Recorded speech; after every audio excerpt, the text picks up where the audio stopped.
So hello mga KDs, panibagong tutorials na naman about sa mga electronics.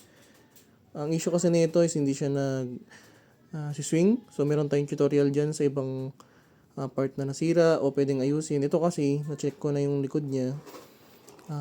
Parts talaga yung dapat palitan.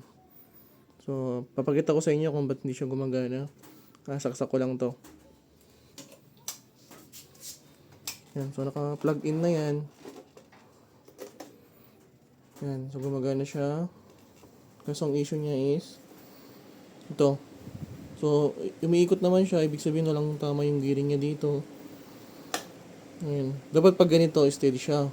Ngayon, kahit ibaba natin siya, hindi pa rin siya gumaganon. So, bago natin baklasin, syempre linisan muna natin.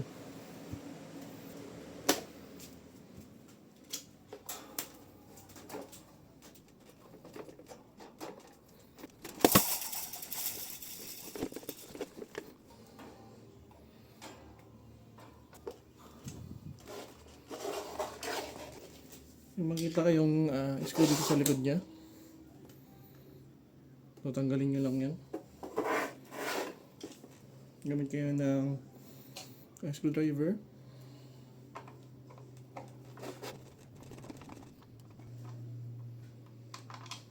Yan. Tapos ito, pwede nyo lang hilahin tong sa likod niya. Yan, tatanggal naman yan.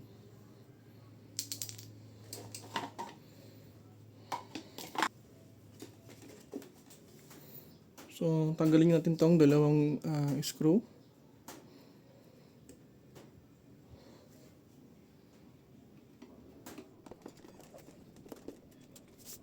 So, ingatan nyo yung mga screws, baka mawala.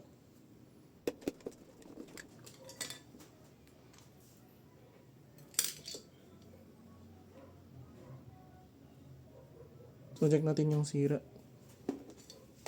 Ingatan nyo na lang ha. Yan. Makikita nyo naman na umiikot yung gear sa loob. Umiikot din to, umiikot din yung bakal. So, ito kasi yung hindi gumagalaw. So, probably ito yung sira. Ngayon, baklasin lang natin tong sa likod. So, tanggalin nyo na yung saksakan para hindi kayo makuryente dyan. Nakikita kayong tatlong screw. Isa, dalawa, tatlo.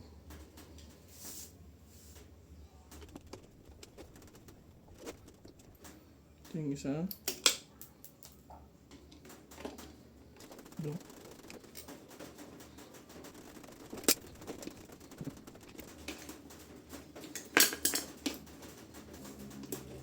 So, wala tanggal na ito. Pwede nyo na rin tanggalin itong nandito sa baba niya.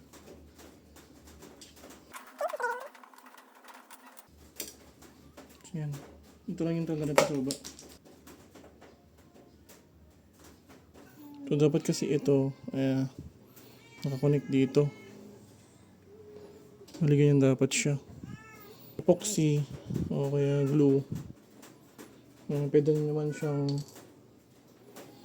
baklasin ito, itong screw. Kasi kakabit to. Ayan, pwede nyo siyang idikit. Ayan. Bumili na tayo ng bago. Ayan. So, pag iniikot nyo to, dapat iikot din tong sa baba. Ayan. Tapos pag tinaas mo siya, kahit ikot mo to, ayan. Pag binaba mo to, dapat ikot siya. Tapos pag steady, ayan. Mag-i-stack tong sa taas. Tapos, hindi na siya gagalaw. Ayan. Dapat ganyan na mangyayari.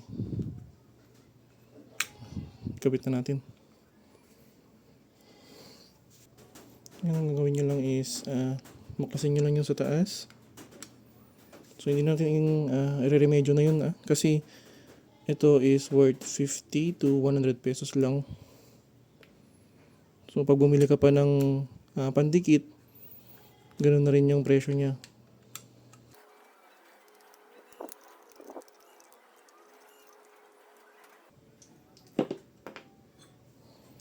So, i-compare natin, parehas naman siya. Yan. Okay naman, goods.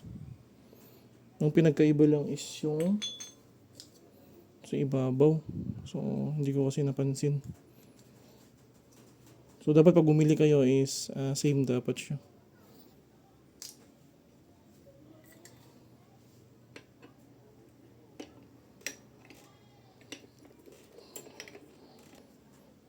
So, yun, kakabit nyo lang.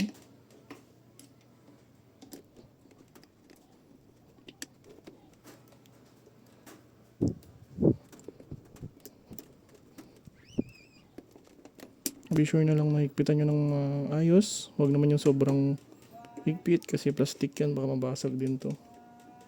So yung sakto lang.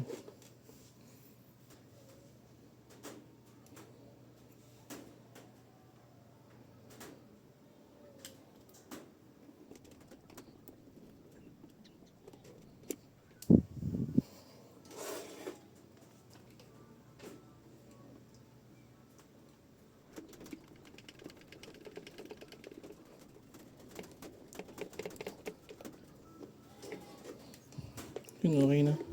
Labit natin to. Saka yung sa ibabaw. Ngayon, i-try muna natin siya. Saksak ko lang. Yan. Makikita nyo, umiikot naman na siya. So, goods. Tapos, dapat pag itataas ko to, dapat hindi siya magsiswing. Yan. Parang ganun kasi mangyayari.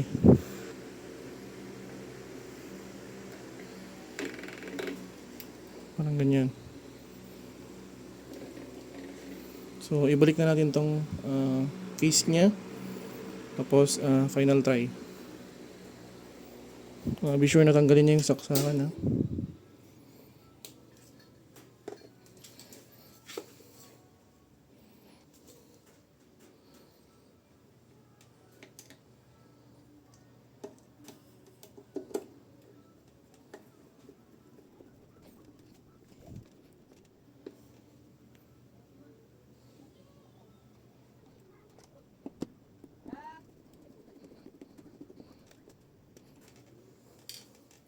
So, try ulit natin. Saksak ulit natin.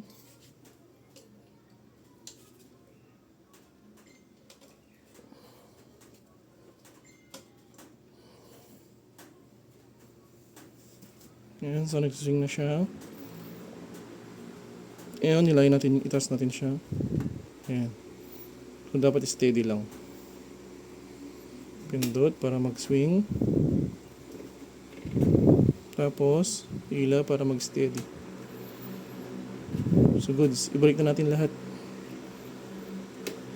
Off natin to. At tanggalin na natin yung saksakan.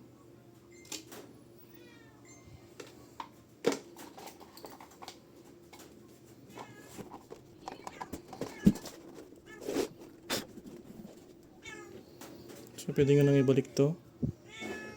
So, itutusok nyo lang naman ulit.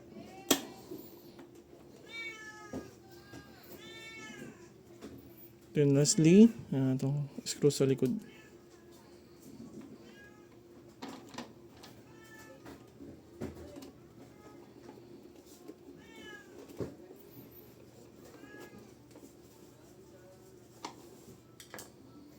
Yun, goods na siya.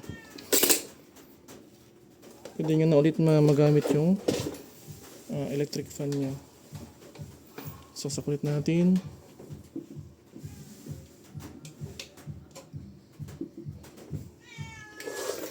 Ayan.